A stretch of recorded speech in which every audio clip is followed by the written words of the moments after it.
Y esta hora quiero darle la bienvenida en el estudio de los desayunos de 24 horas en Quito a Pavel Muñoz, asambleísta reelecto por el movimiento Unión por la Esperanza UNES. Gracias por estar con nosotros. Buenos días. Liz, buenos días. Un saludo para usted, pero sobre todo un abrazo, cariño sincero a la gente que nos puede ver y escuchar. Bueno, varios temas que analizar, entre ellos ya quedan pocos días para que concluya la gestión de la actual asamblea y comience pues un nuevo periodo de 4 años con nuevos integrantes, algunos rostros ya conocidos como el suyo. De manera general, ¿cómo calificaría usted estos 4 años que están por terminar? Liz, le pido que me permita empezar con una solidaridad al pueblo ecuatoriano y un rechazo tajante a las declaraciones del día de ayer del presidente de la República, que son una ofensa al pueblo ecuatoriano. En esta lógica de entre contar una anécdota o un chiste mal contado, como nos tiene acostumbrados, dice que en algún momento alguien le dijo que quisiera tener un mejor presidente y que él contestó que quisiera tener un mejor pueblo. Esa es una ofensa al pueblo ecuatoriano, así que empiezo rechazándole tajantemente y solidarizándome con el pueblo de mi país. Segundo, mi valoración es negativa, Liz. No podemos considerar que esta asamblea haya hecho un buen trabajo. Eso lastimosamente nos termina tocando de alguna u otra manera a los 137 asambleístas, pero la gente también sabe distinguir, algunos incluso por esa distinción hemos sido honrados por la confianza del pueblo ecuatoriano para repetir un periodo, pero también decía que al saber distinguir sabe que la asamblea estuvo mal manejada, que esta asamblea le dio la espalda a los principales problemas del país. Me refiero, por ejemplo, al tema del trabajo, al tema de la producción, al tema de la seguridad, a reimpulsar el crecimiento económico. La Asamblea Nacional terminó siendo, me refiero sobre todo al bloque oficialista, que es un bloque oficialista que no solamente está compuesto por Alianza País, sino también por Creo y algunos otros aliados independientes, ¿no es cierto?, aparentemente, terminó siendo un representante del Ejecutivo y no un representante del pueblo ecuatoriano.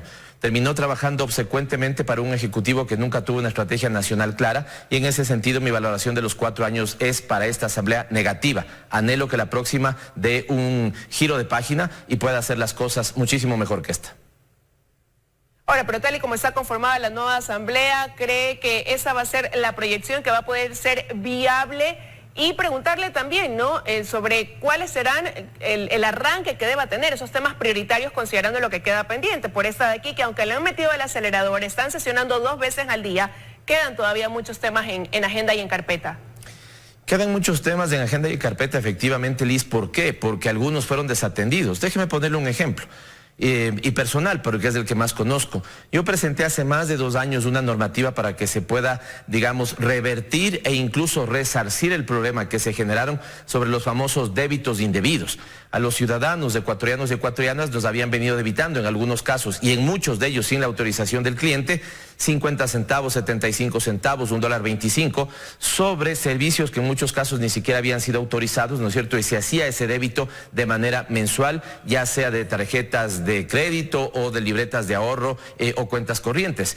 Se planteó esa normativa hace más de 2 años, no se ha topado. Le quiero poner esto un ejemplo, o con esto le quiero poner un ejemplo para ver que hay temas que si no eran de interés del Ejecutivo simplemente no entraban en carpeta. Al tema de fiscalización, por ponerle otro ejemplo, 5 juicios políticos acumuló el exministro Richard Martínez, ninguno ha sido topado. Y ahora, de alguna u otra manera, está bien que sesionemos como lo estamos haciendo, prácticamente 2 veces a la semana en 2 jornadas, son jornadas largas, pero igualando una agenda que deliberadamente dejaron que se atrasara. Así que creo que está bien recuperar algo del tiempo perdido, pero eso también supone una crítica profunda de por qué dejaron que ese tiempo se pierda, ¿no es cierto?, en los meses anteriores. Y finalmente usted me preguntaba si creo que esto podrá ser revertido por la próxima asamblea. Es una buena pregunta si creo que puede ser, pero yo quiero contestarle así, debe ser. Es decir, aquí el tema tiene que ser mandatorio. Los nuevos y las nuevas 137 asambleístas que ingresamos a la asamblea debemos tener una firme convicción y en este momento le hablo a los asambleístas electos. No podemos empezar siendo los asambleístas de la asamblea del 3%, como termina esta asamblea. Debemos empezar siendo una asamblea que resuelve y que busca resolver los problemas, digamos, más inmediatos de la ciudadanía, que no sea obstruccionista del gobierno, pero que al mismo tiempo plantee líneas rojas frente a ese gobierno. En lo que sea bueno para el pueblo ecuatoriano apoyar y en lo que no oponernos democráticamente. Pero y la estrategia asambleísta también para recuperar esa confianza, porque incluso esta ha sido una asamblea que durante sus 4 años ha sido calificada negativamente, como usted bien lo reconocía, que ha perdido esa confianza por parte de los ecuatorianos, donde en algunas voces demandan que faltó fiscalización y fiscalización incluso interna por los actos de corrupción donde han estado involucrados incluso asambleístas. Entonces, ¿cuál va a ser ahí la estrategia para poder levantar esa credibilidad hoy venida a menos? No me está preguntando, pero estoy obligado a contestarle también a Liz. Ventajosamente en esos escándalos, ninguno de la Revolución Ciudadana ha sido señalado. Y sí, usted tiene razón. Esta asamblea, que en términos oficiales era la asamblea que iba a apoyar la famosa cirugía mayor contra la corrupción, terminó siendo la asamblea del reparto de los hospitales. Esta asamblea terminó teniendo entre sus filas asambleístas que habían pedido carnets de discapacidad sin que, esté absolutamente claro ese proceso de entrega de ese carnet. Muchos de ellos, ¿no es cierto?, le critican al Estado, pero no dudan en pedir un carnet de discapacidad para beneficiarse de los beneficios tributarios, perdón la redundancia, de ese mismo Estado al que critican. Así que efectivamente, hemos acumulado estas críticas. Y cuando digo hemos acumulado, es que a pesar de que los hechos están claramente identificados en algunos asambleístas, la ciudadanía al final no hace una distinción y termina poniendo a todo en un solo saco. Esto es muy ingrato, pero lastimosamente así es la realidad política en este país. Por eso es que los 137 asambleístas nuevos que vamos a ingresar, algunos estamos repitiendo, insisto, esto me parece que no es de nuestra voluntad. Creo que esto es obligatorio, hacer todo lo que fuera necesario para elevar el nivel de debate de la Asamblea Nacional, ponernos a atender las necesidades ciudadanas y tener evidentemente un diálogo entre los asambleístas que sea productivo más que de enfrentación y confrontación. Y para eso se van a necesitar acuerdos, porque por sí sola ninguna bancada tiene una mayoría. ¿Cómo avanzan esos acuerdos quizás en el paso inicial, que es tratar de ver quién pudiera presidir esa asamblea? Hay 6 precandidatos de la alianza del Movimiento UNES, más bien hay 2, Pierina Correa, pese a ser la asambleísta más votada, Sofía Espín, en algún momento incluso se lo mencionó usted también como que pudiera ser una de las figuras por su partido para representar o presidir la asamblea. ¿Cómo van esas negociaciones? Algunas cosas van muy bien, pero también estando 4 años en la Asamblea Nacional, debo decirle con algo de experiencia que las cosas se terminarán definiendo desde mi punto de vista la noche anterior. Y esto es porque los diálogos políticos continúan y los diálogos políticos siempre son avances pequeños. Esto es una suerte que se avance, pero al mismo tiempo no con la velocidad que todos quisiéramos. Entonces le debo decir que los diálogos van muy bien. De todas maneras, creo que las definiciones últimas las tendremos, ¿no es cierto?, prácticamente a puertas de la instalación de la nueva asamblea el 14 de mayo. Segundo, efectivamente nosotros, usted lo conoce, Liz, y aquí quiero señalar lo que a veces es un doble rasero, ¿no? Nosotros hemos reconocido los resultados electorales, hemos saludado y felicitado al presidente electo, le hemos dicho que cuente con nosotros para lo positivo y que seremos oposición democrática para lo negativo. Donde hay afectación de derechos, donde se golpee el bolsillo de los ecuatorianos en peores circunstancias económicas, no vamos a apoyar al gobierno y nos seremos oposición democrática y respetuosa. Pero también cuando tienen que reconocer con ese mismo talante democrático que nosotros somos la bancada con mayor número de votos en la Asamblea Nacional, ahí ya empiezan a dudar, ya dicen, bueno, ¿y UNES efectivamente quiere postular a la presidencia? Claro que queremos postular a la presidencia. Somos la bancada con la mayor cantidad de votos y los 137 asambleístas tienen aspiraciones o pueden tener aspiraciones legítimas y democráticas de hacerlo. ¿Por qué no lo haríamos nosotros? Así que sí, ahí está, usted ha señalado al menos algunos nombres. Particularmente nosotros vamos con la tesis de que creemos que la Asamblea Nacional tiene que ser presidida por una mujer. Nosotros tenemos a la asambleísta nacional más votada, evidentemente esta también es una aspiración legítima, pero es más importante el concepto que los nombres al final del día para nosotros. El concepto claro es que creemos que tenemos la legitimidad para presidir esa asamblea, creemos que al frente de la asamblea tiene que estar una mujer y el nombre solo vendrá en tercer lugar cuando tengamos un consenso con las otras organizaciones políticas. Ahora, pero sobre esos consensos, si bien usted aquí ha señalado que su experiencia lo lleva a pensar que la noche anterior, el 13 de mayo, quizás ya haya una resolución más firme, se decía que han venido concretando quizás ya un acuerdo con la ID, con Pachacutic. ¿Cómo finalmente va cristalizándose eso con estos movimientos de izquierda? Mire, Liz, para tratar de ser pedagógico, yo le diría que todos los diálogos políticos terminan resumiéndose en 2 grandes alternativas. La una alternativa, ¿no es cierto?, es apoyar al bloque de gobierno. Tiene sus pros y tiene sus contras. Para el bloque de gobierno será más fácil gobernar, pero para una oposición democrática, ¿no es cierto?, las cosas terminarían siendo más difíciles. Y la segunda opción, que también es absolutamente pertinente y sobre la cual nosotros estamos trabajando como escenario número uno, es que la mayoría legislativa esté compuesta por la foto que dieron las elecciones en la primera vuelta. ¿A qué foto me refiero, Liz? Esta es una foto más bien del progresismo y los sectores de centro izquierda. UNES en primer lugar, la bancada de la Revolución Ciudadana; en segundo lugar Pachacuti con 27 escaños, en tercer lugar la Izquierda Democrática con 18, y es como si esto fuera una carrera de atletismo, Liz. Cuando llegan 10 competidores, ¿no es cierto?, y el primero, el segundo y el tercero, usted así arma el podio. El primero en el primer lugar, el segundo en el segundo lugar, el tercero en el tercer lugar. Estoy diciendo una tautología, pero a ratos nos perdemos en eso. Y creemos que ahí podríamos tener más de 90 votos. Este es el segundo escenario, nosotros empujamos por este.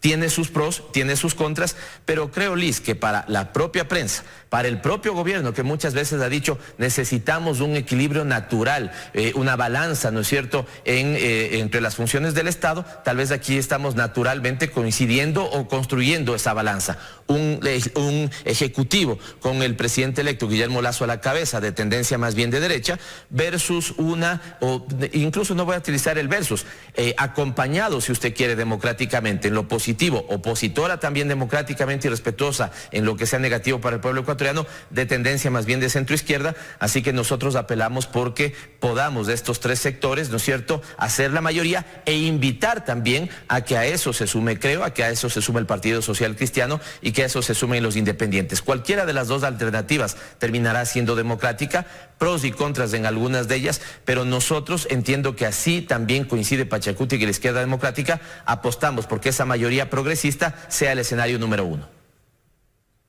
Ahora, pero se ha venido escuchando también con fuerza que UNES mantiene conversaciones muy avanzadas, por ejemplo, con el Partido Social Cristiano. Mire, Liz, en la Asamblea Nacional otra cosa que he aprendido en estos 4 años es que no se puede satanizar ningún diálogo. Todos los que estamos ahí, hay algunos partidos pequeños que representan fundamentalmente espacios regionales o provinciales. Hay algunos otros partidos que somos nacionales, que tenemos la gran votación, como por ejemplo la nuestra, que se constituye con los votos de la segunda vuelta y los votos de la primera en la fuerza político-electoral más grande que tiene este país.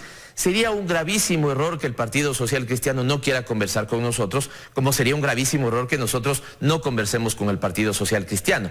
Aquí hay que ser de un mayor talante democrático todos los ecuatorianos. Cuando yo me siento a conversar con el Partido Social Cristiano, tengo claras mis diferencias político-ideológicas, pero no me centro en ellas. Trato de encontrar los puntos que son de acuerdo, los puntos que son de consenso. Ventajosamente así también lo entienden ellos, y esto tiene que pasar con Creo, con Pachacuti, con la ID.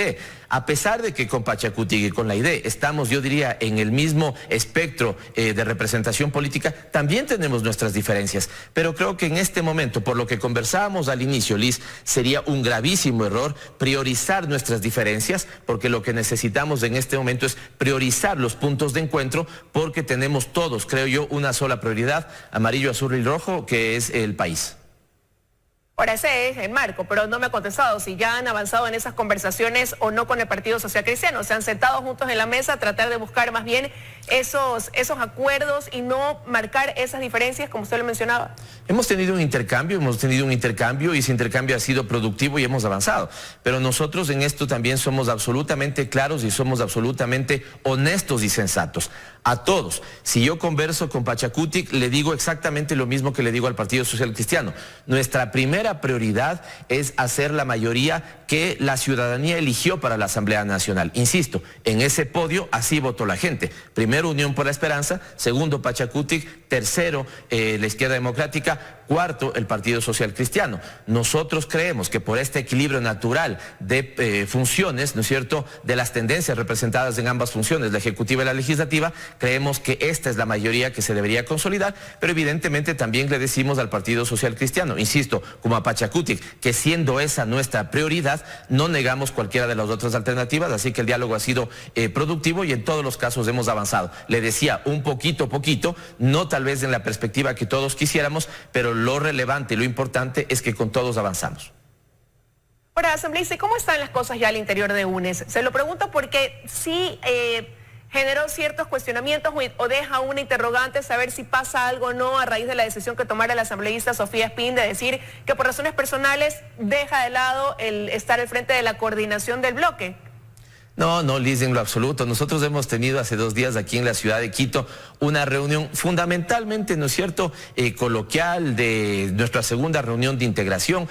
Muchos evidentemente nos conocemos, pero no se olvide usted que venimos en este momento con una cosa muy valiosa y es queriendo conformar un frente de centro izquierda, un frente progresista. Por lo tanto, también hay compañeros y compañeras con las que no nos hemos conocido. Nosotros somos 49 compañeros de la bancada de UNES, estamos los 49. En esta ocasión no pudieron llegar casos contados con sus, digamos, justificaciones absolutamente claras. Esther Cuesta, por ejemplo, regresando de Europa, la compañera Mónica Palacios también todavía está preparando su viaje de Estados Unidos, compañeros que están como Carlos Zambrano con COVID, que no podía desplazarse, el caso de Joana Ortiz de Loja, que tampoco, digamos, con lo difícil que en este momento está conseguir un vuelo hacia la capital de la República, así que estuvimos, me parece que cerca de 43 compañeros, faltaron estos casos que le digo, así que no tenemos absolutamente ningún problema. Una bancada unida, una bancada que está viendo de manera propositiva. ¿Pero por qué la asambleísta toma esta decisión? Ella ya conoce el manejo de la asamblea y asumo que por eso vieron en ella la figura para que sea la coordinadora del bloque de legisladores de UNES, pero de repente ella dice que por motivos personales, cuando ella había aceptado estar al frente, ¿no?, de esa posición. Y al ser motivos personales, Sofía nos informó eso en la reunión de bancada hace 2 días, y al ser motivos personales le dijimos que por favor trate de revalorar esa decisión y que se quedara al frente de la coordinación de bancada. Nosotros también creo que la decisión que vamos a terminar tomando, Liz, es la decisión que empezamos y que implementamos estos 4 años. Es difícil que una bancada de 49 al final pueda tener una sola persona, digamos, en la coordinación de la bancada. Ahí hay que trabajar en equipo y eso seguramente es lo que constituyamos. La línea comunicacional es muy importante y ahí hay compañeros y compañeras que tienen más experticia en eso. La línea legal, técnica, si usted quiere, para saber analizar una ley, saber opinar una ley, saber cómo votar una ley, tiene otras experticias y ahí pueden colaborar otros compañeros. Los diálogos políticos suponen otros perfiles, así que es muy probable que nosotros en esta definición que hemos hecho en Sofía Espín, que por razones personales, como usted bien ha dicho, ha tomado esa decisión, le decía que al ser personales tampoco es que indagamos mucho, le expresamos nuestro respeto a esas decisiones personales, pero también hacia el 14 es muy probable que nosotros tengamos a alguien a la cabeza, sí, pero que en realidad represente un equipo de coordinación como lo hemos venido haciendo en estos 4 años que estamos cerrando de legislatura. ¿Todavía no está definida quién sería entonces la persona a cargo de la coordinación del bloque? No, de hecho esta decisión la vamos a dejar seguramente para el 12-13. Es altamente probable que nosotros, entre otras cosas, por los trámites que hay que hacer para poder tener todo a punto para la sesión del 14, nos reunamos esos 2 días de manera intensiva aquí y en esos 2 días, seguramente entre el 12 y el 14, estaremos definiendo ese equipo de coordinación y quién hará cabeza de ese equipo de coordinación. Ahora, se nos acaba el tiempo, pero rápidamente no quiero dejar de preguntarle, una vez que ella dio a conocer esa noticia, comenzaron a pronunciarse en redes sociales mensajes de solidaridad y de reconocimiento a su trabajo, y esto me hace preguntarle si es que no tiene que ver en algo esta postura o el hecho de que ella y Pirina Correa sean las 2 precandidatas por UNES para ir como candidata a presidir la Asamblea Nacional. Usted decía hace momentos que creen que debe ser una mujer y entonces sería una de las 2 figuras quien postularía para alcanzar la presidencia de la Asamblea. ¿Podría tener algo que ver con eso quizás en cuanto a sumar apoyos al interior de UNES? 2 respuestas rápidas también. El hecho de que nosotros creamos que sea una mujer, claro, abre las posibilidades para que sea Pirina, para que sea Sofía. Pero cuidado, Liz, nosotros somos la única bancada que tiene 51% de representación de mujeres y 49% de representación de hombres. Así que ahí sí se nos puede ir el programa, porque les puedo listar al menos unos 24 nombres, ¿no es cierto?, de mujeres, todas muy competentes, todas con el aval para poder presidir la Asamblea Nacional de parte nuestra. Así que muy bien por Pirina, muy bien por Sofía, pero tenemos Paola la cabeza. Tenemos, bueno, no me haga mencionar, insisto, porque se nos va el programa y no quiero ser ingrato con ninguna de mis compañeras. Todas mis compañeras electas tienen méritos de sobra para poder presidir la Asamblea Nacional. Y lo otro, decirle que no hilen mucho, digamos, ahí las razones personales de Sofía no hemos indagado mucho, las respetamos, pero no hay que hilar mucho. Estamos absolutamente bien como bancada. Nuestra prioridad en este momento, teniendo unidad hacia adentro, es los diálogos hacia afuera, así que esa es nuestra prioridad. No hilemos mucho de si hay alguna suspicacia o que tenga que ver con su posible postulación a la presidencia de la Asamblea. No, si fuera así, insisto, todas mis compañeras y todos mis compañeros estamos en el legítimo derecho de aspirarlo y creo que tenemos una asamblea, una bancada muy competente donde cualquiera de ellos, pero fundamentalmente de ellas, puede postular a ese cargo.